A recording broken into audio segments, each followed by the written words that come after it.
Hi listeners, it's Kat here from Cast Agast. I just wanted to take a quick minute outside of the show to let you know about empowerment coaching. I know this is probably confusing a lot of people right now. Outside of telling you about true crime, I work as a life coach, helping others achieve their goals, break down barriers, eliminate limiting beliefs, or anything else a person may need guidance to achieve their most authentic life.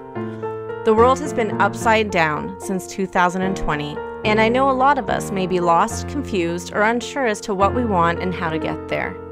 If you think speaking with a life coach may help you, please feel free to contact me at alteregowellness@outlook.com or at alteregowell on Instagram.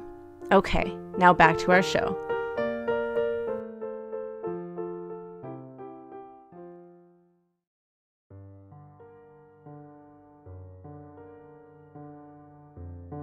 Hello, welcome. Thank you again. Oh, I see you sitting there. Yeah? I see you tuning in. I see you. I hear you. I can hear you turn up that fucking volume because you want to listen. You want to listen to some dark, dank motherfucking shit. You want to listen to some horrid crap because you know what? I know you're sick. I know you're sick down to your core. And we all feel better about ourselves after listening to some true crime. No, we don't. True crime is horrible. But since you're here, we might as well just indulge ourselves.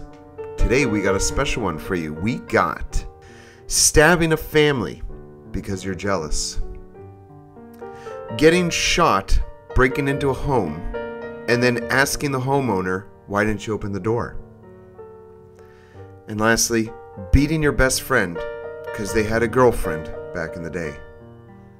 If you're thinking, this sounds not like a usual Cast Agast episode, you're right. Today we are going to go over 3 disturbing 911 calls. This one will be fun. It'll be like easy listening. It'll be like AM radio.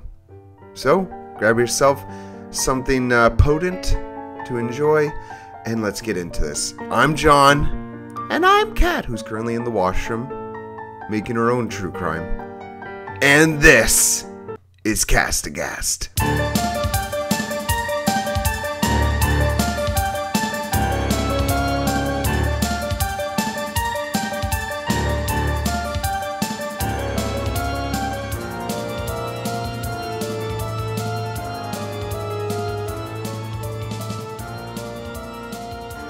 Hey everyone. Hello, my gentle darlings. Hello. You sound like Dame Edna, remember her? Yeah. Les Miserables. Oh, man. What a great guy. Remember when you made us watch Eddie Izzard like a month ago, claiming it was so funny, and I don't even think I cracked a smile. I know. I don't know what the fuck was wrong with my sense of humor when I was a kid, but I swear, it was Dressed to Kill, and I thought it was great back then, and it was like watching a fat guy jerk off into a puddle, you know? It was... It was not good. No, it was pretty fucking awful. Mm-hmm. And then I was having like an existential nightmare. I'm like, do I not find things funny? Like, do I not find funny things funny anymore? And then I looked online and I typed in Eddie Izzard not funny. And like, there's a lot of people who don't find him funny. Yeah. And it's not like, it's not even the topics he talks about. It's just... the delivery. It just wasn't fucking like funny. Like Billy Connolly. Hilarious. And we watched him recently. Yeah. I could watch him for days. Mm-hmm. Eddie Izzard, holy fuck. Yeah. So it was pretty horrific. I'm really sorry about that. All right. Well, I don't know. Do we need to do a disclaimer for today's episode? Cue the fucking music. Hey, folks. We here at Cast Agast have a lighter touch to true crime. We are like the moist finger flicking at the clitoris of true crime. Ew. The throbbing clit of true crime. You're disgusting. And the reason we do this, the reason we need a little bit of levity while we do this shit is because true crime fucking sucks. There's no two ways about it. It's awful. And in order to get through the day, we have to make it easier on ourselves. Otherwise, we're going to, suffer from deep depression. Because it honestly wrecks my fucking day. And I'm sure it'll wreck your day. But it's too fucking interesting to stop listening, right? It's too fucking good. So, if you don't like cathartic bouts of insults and ridicule and throwing shit at rapists and murderers and their shithole families that created them and all the other fucking assholes that make it easier for the shithole criminal to do what they do, you are a dumb fucking bastard. For the rest of you, grab yourself some lovely alcohol or whatever suits your fancy, maybe an orange juice, and let's get pissed off while we get right pissed. Thank you and good luck. All right, are you ready? Let's get on with the goddamn show. All right, so our first 911 call. In the early hours of April 17th, 2009, Amanda Engelhardt and her fiancé, DeAndre Howard, would make a chilling 911 call describing a house of horrors. Here's that call now. 911, where do you need assistance? I need an ambulance for two or somebody just come quick to What address? 1035 North Bluebonnet. Okay, 1035 North Bluebonnet and hop in the state? A lot of blood loss. It's north. Okay, who's hurt? My mom and my sister and my boyfriend. What happened? It's kind of a long story, and I just need somebody to get here quick, please. Do not hang up with me. Hold on. Okay. Okay, ma'am, I need you to calm down, okay? Tell me exactly what happened. Ma'am? What do you... I need you to tell me exactly what happened, okay? Hello? Hello, what's happening over there? It already happened. What's happening?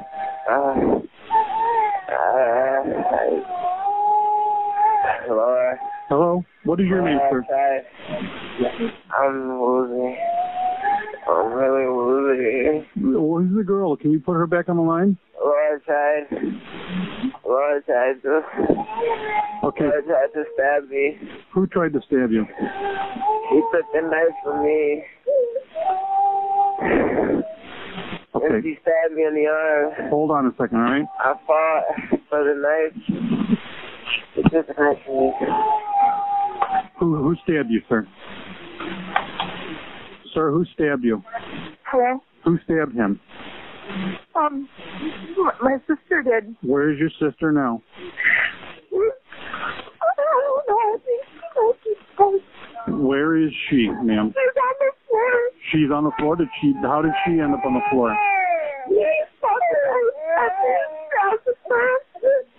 Okay, ma'am, I need you to take a deep breath. Tell me exactly how she ended up on the floor.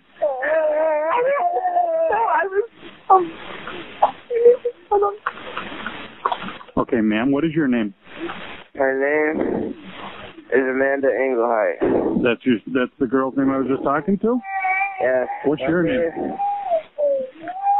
My name is DeAndre Howard. DeAndre? Mr. Howard? Amanda Engelhardt is my fiance. We're getting married this summer. Okay, In and... the backyard. Uh-huh.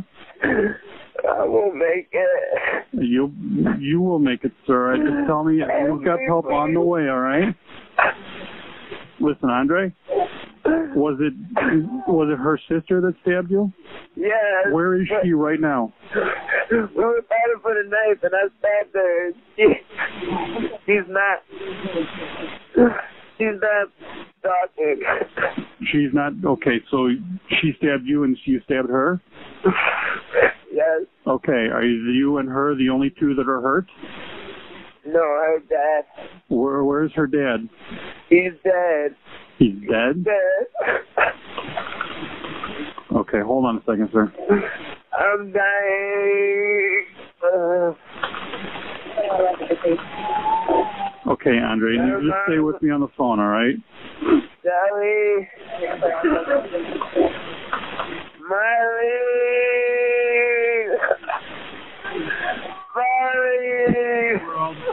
I'm cold. I'm so cold. Okay, Andre, what exactly happened? How did this start?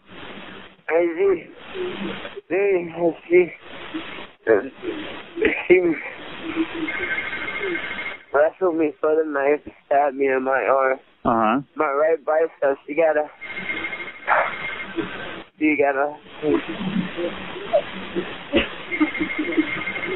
Oh, yeah, Andre, you still with me? Andre? Hello, Andre? Andre, you there? Hello? Yeah, hello, I think they're at the door. Okay, go to the door. Stay on the phone with me. Go to the door, okay? Okay. Do not hang up with me. Go to the door. Okay. I'm going to go to the door. Sorry, I have to listen in. I know. Okay. Yeah. Yeah. Okay, ma'am. Yes. Are you with the police right now? I'm walking to the door. Okay. Where is this knife at right now? I don't know. Okay. Oh, they're not here yet. They're not? Okay. Here yet. All right. I hear them. What is your name? Amanda? Okay, Amanda, look, you're doing real good, all right? What's going on with Andre? His stabs in the arm really bad. Yeah, well, what's happening with him right now? You just stopped talking to me. He keeps going kind of in and out. Is he only stabbed in the arm, or is he stabbed elsewhere? He's only stabbed in the arm, I think. Okay, what's going on with the father? I think he's dead. Where is he in the house? Where is he in the house? He's in the den. He's in the den with Andre? Yeah. And your sister? They're all in the den. They're all in the den, okay. Their grandma's in the kitchen. Okay, are you hurt at all? No. Okay, you're not hurt, okay.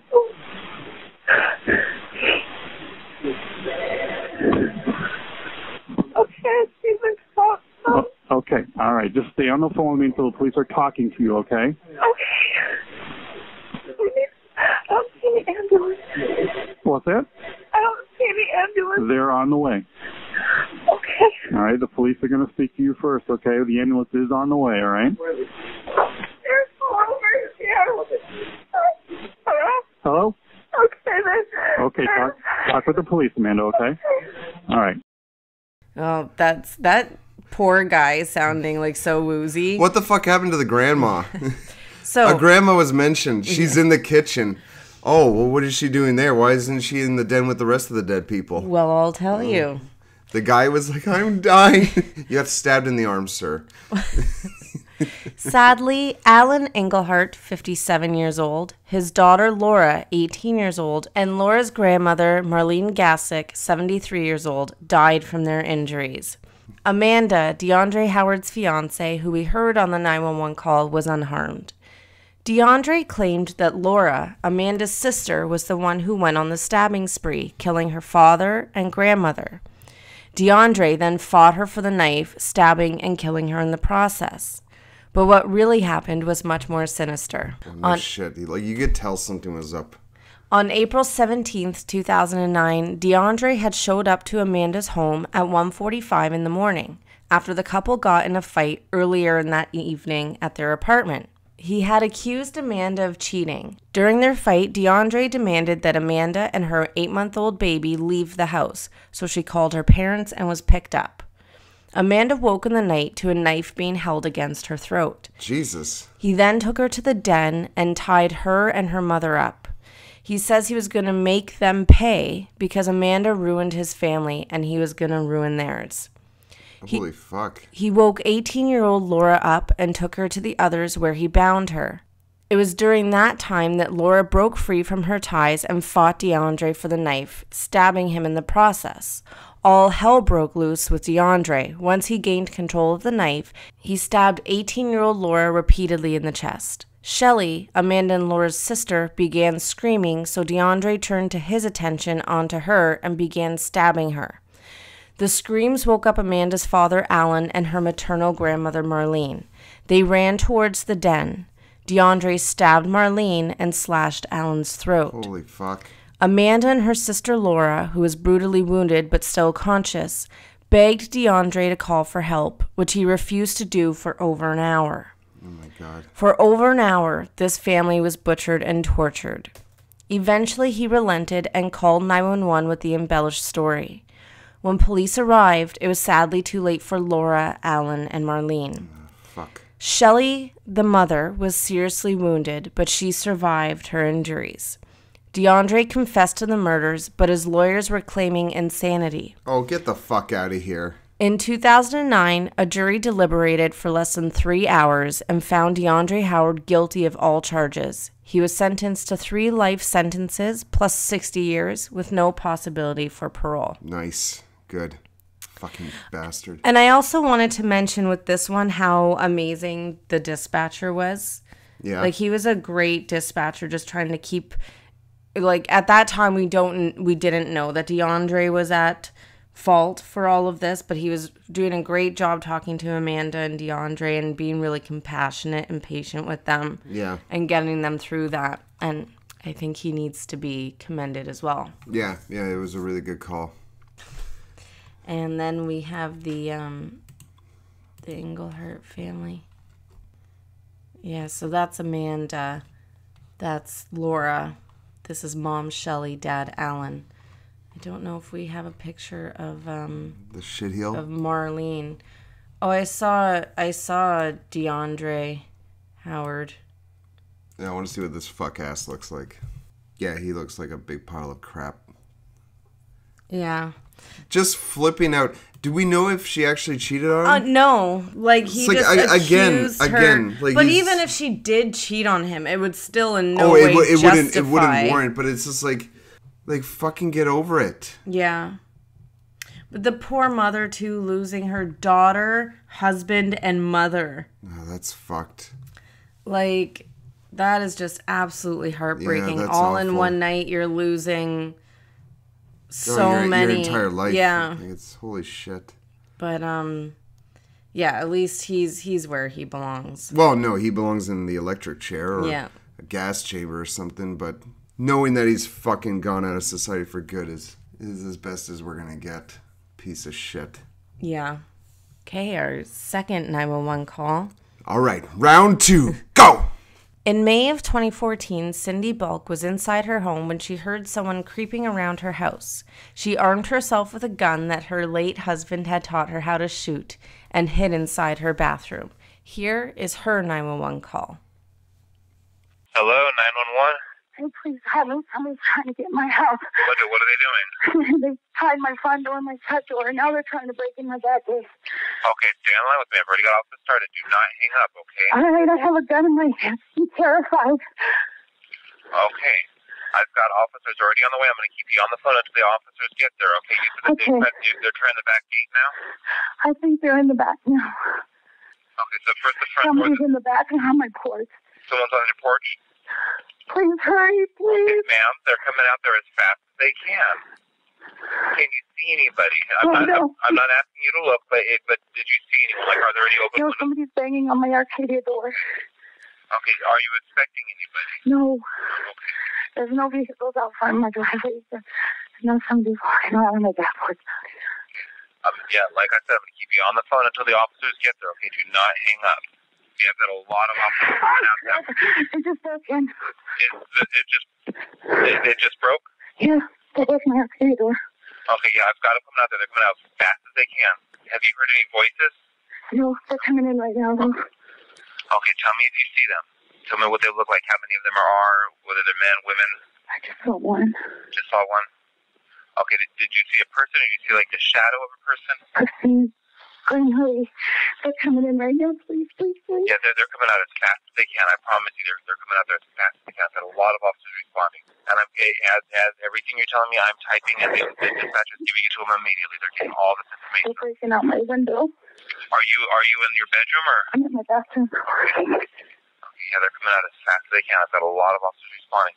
Is there an alley behind your house? You back up to the canal, right? Okay. Okay. Yeah, you don't need to answer anything. I'm gonna stay on the line with you, okay?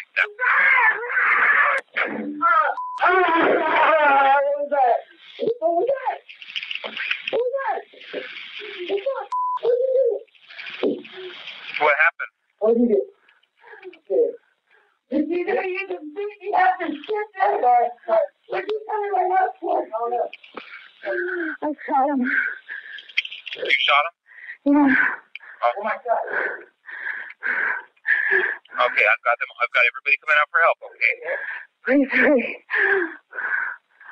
Don't get up, I'll shoot you again. Okay, where did you shoot him? Ma'am, where did you shoot him at? In my house, he's in my bathroom. No, where in his body? Where in his body did you shoot him? What? Where in his body? He's laying half in my bathroom and half in the hallway. Where in the body? No, yeah, like, did you hit him? I don't know. Okay. Okay, do you recognize him? Is he somebody No, I don't recognize him. Okay, so he came into the bathroom where you were? I'm in the front bathroom. Okay. I said don't move. What is he saying? He said he thought the house was abandoned. Abandoned house with a car and locked gates and, yeah. He said before you knocked, you banged, you tried to get indoors. I heard you out there. Because why should I unlock the door? And you're rattling and beating on everything and trying to climb my fence. I'm not even going to talk to you. Yeah, there's no need to. The officers give me their few. I've got just about every officer on that part of town is responding out there, okay? Please get somebody here. Yeah, they're coming out as fast as they can. Are you hurt at all? I don't know. My face is bleeding. I'm bleeding from some places. I don't know where else. I don't know. He was beating on me. He was hitting you? He was beating on me when he found out I was in there. That's why I dropped the phone and I almost dropped the gun. I ended up shooting. Okay. Okay, yeah, I've got them all coming out as fast as they can. They're arriving in the area now, okay? Yeah. When you hear them at the door, you're gonna have to. I'm not gonna walk up the top of the stairs. No. I'm not gonna want you to leave the bathroom. Yeah, I'm gonna have them come to you, but you're gonna need to put the gun down, not near you. I will. Okay.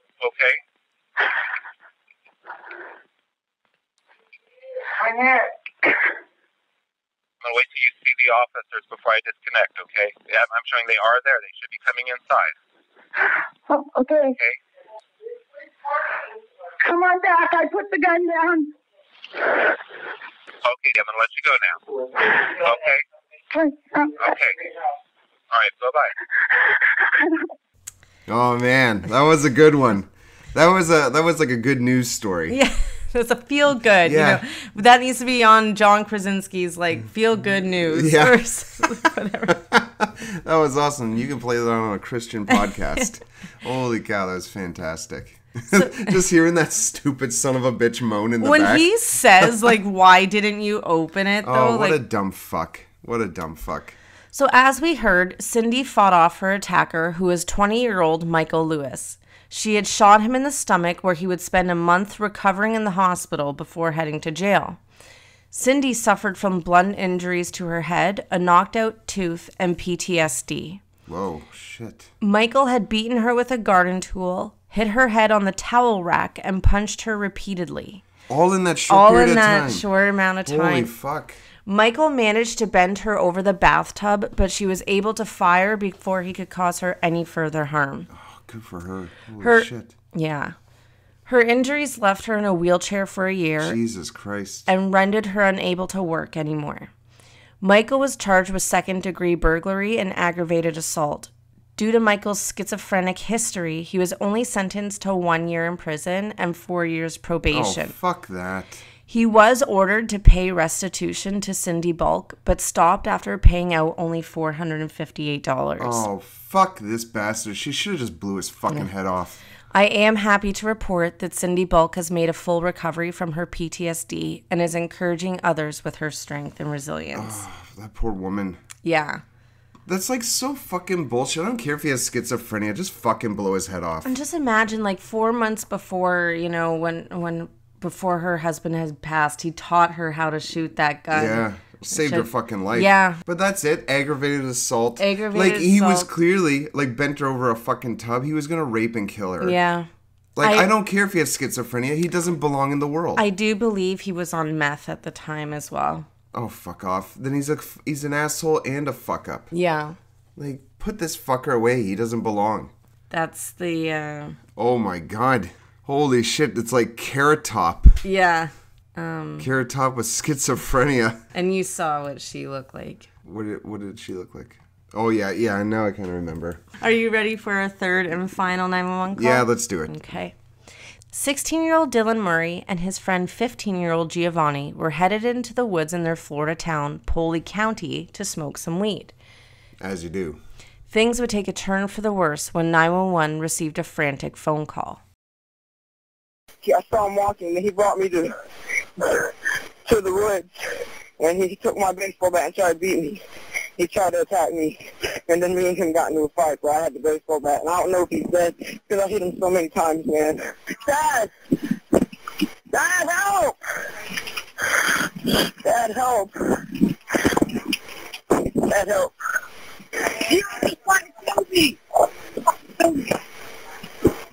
I think Gio tried to kill me, and I think I killed him. I'm not playing, Dad. He texted me in the morning. He told me to come to the woods by myself with the baseball bat, because after we were going to get some smoke, he was going to go get Zach and play baseball because he had a baseball. Then he said he had to take a piece. Then all of a sudden, he's behind me with the baseball bat. He tried to hit me. I grabbed it. All he did was punch me in the face, but I hit him one time and said, stop. He's like, now you're going to get it, and came back with his hands, and I just keep hitting him and hitting him. They're saying I'm going to go to jail if he dies. So you do hear like it's like he didn't realize he called 911 because he was calling like Dad. He kept saying Dad. Yeah, who must have a similar number like 811 or something like that. Yeah. He's like an old my father. God. So it was Dylan Murray that called 911, and he was claiming that his friend had attacked him. Gio, yes. Dylan Murray was arrested the same day for brutally murdering his friend Giovanni Diaz. His motive? It was over a girl that Dylan liked. Oh, he liked her, so I'm going to kill someone. Dylan Murray had learned that Giovanni had relations in the past with a girl that Dylan had liked. This enraged him with jealousy. Oh my God. How old is this fuck? 15 years old? Like, that's it? Dylan is 16 and Giovanni is 15, which I have said twice now. I know. It's hard to listen sometimes. After learning about Giovanni's past with this girl, he had arranged a time with Giovanni to hang out in the woods. Oh, yeah. Hang out.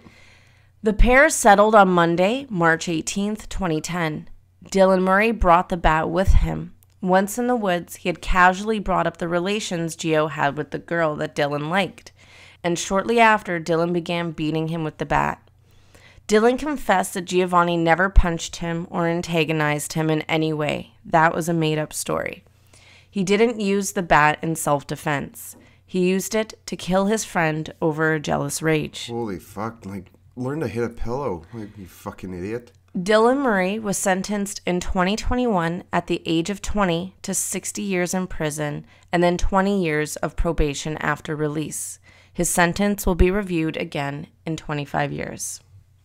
What a fucking idiot. Yeah.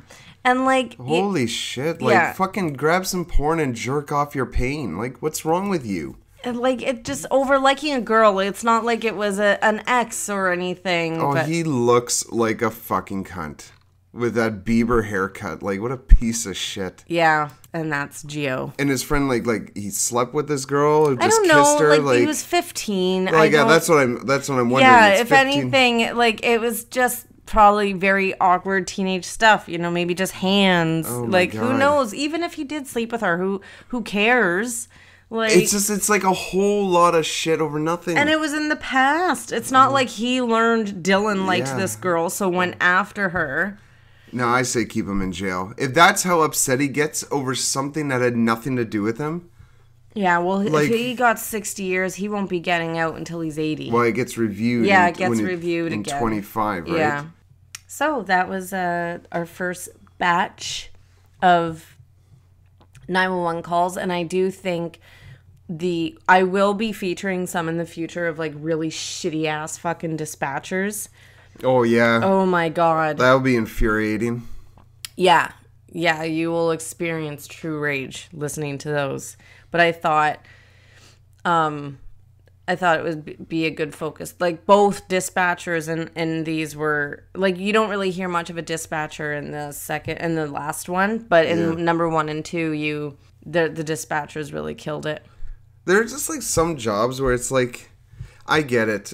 People phone it in. You know, sometimes with their jobs. But like a dispatcher, like with everything that relies on you doing your job well. Yeah, there has been 911 dispatchers that have actually like led to the deaths of people. Oh, that's horrible. And there is an actual condition called for 911 dispatchers where it's like they lose their sensitivity. Yeah, it's kind of like kindergarten teachers where they lose their ability to talk to adults. Yeah, like they lose their sensitivity towards the person. So like there's this one, we'll play it on our show.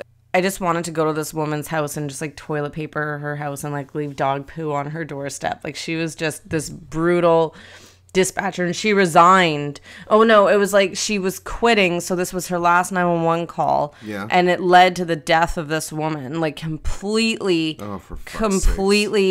a senseless death. It could have been avoided if this dispatcher was doing her job. And she was like taunting the woman. God, She was really? taunting her. The woman was like, "Will you pray with me?" And she's like, "No, I'm not gonna pray." You played that one for me. That was fucking horrible. But I believe they were trying to get charges against her, but they didn't.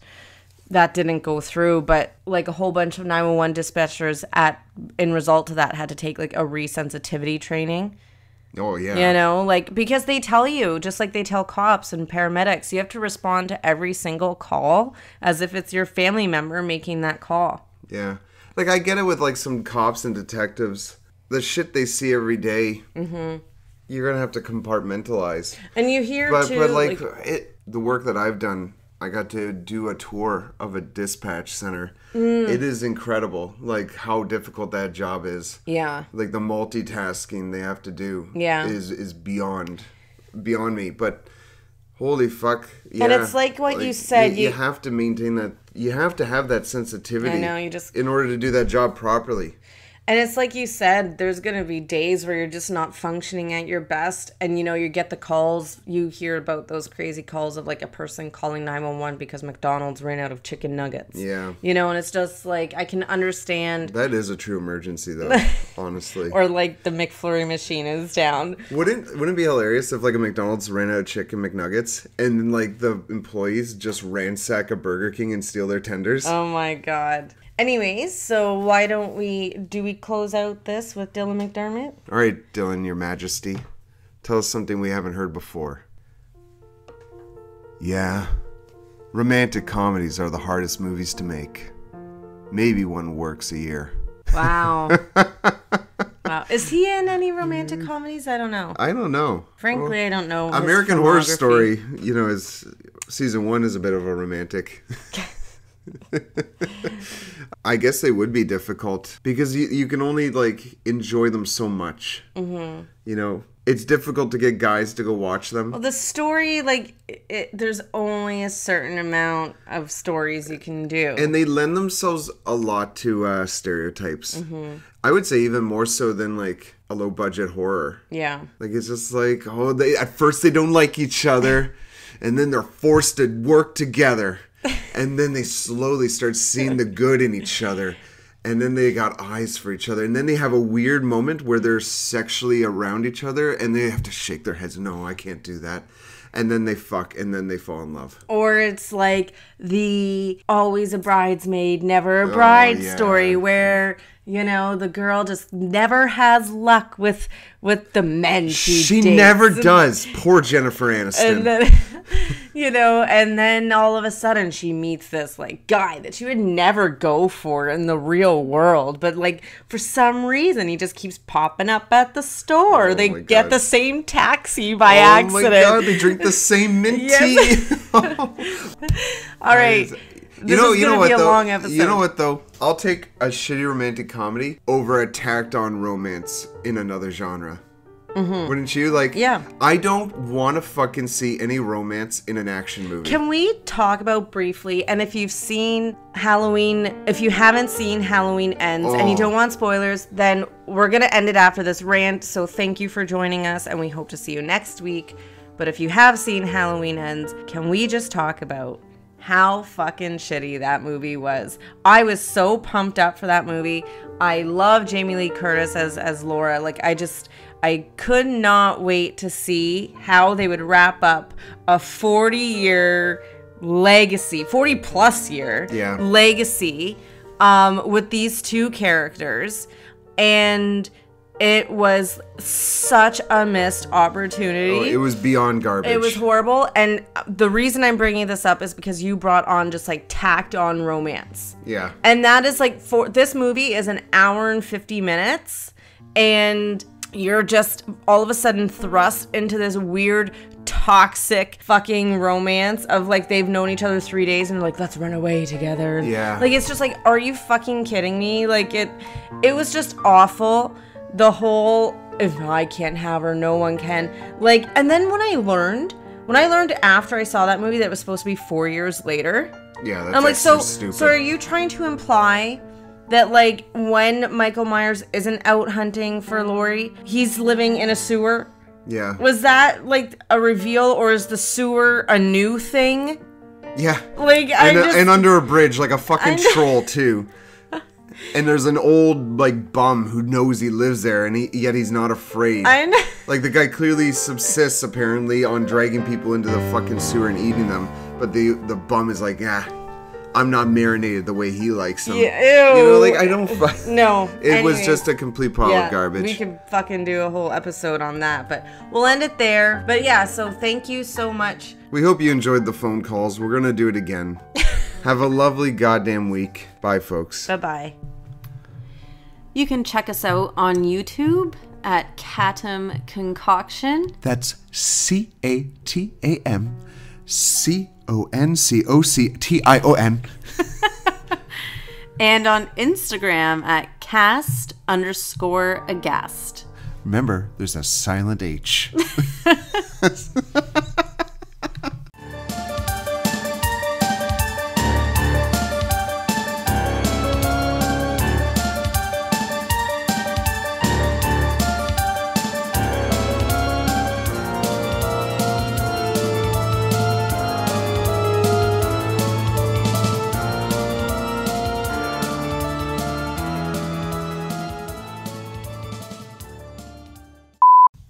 You just looked at my breasts. Yeah, whatever. Wow. No, you have to...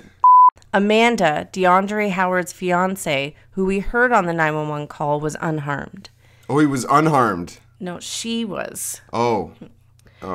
Amanda... I'm not listening. Get that breath in. Yeah, time to talk. Dylan Murray was arrested the same day for brutaling. If you don't listen to me, then it's hard to listen how to can you expect our listeners to listen? I know, it's a quandary, isn't it?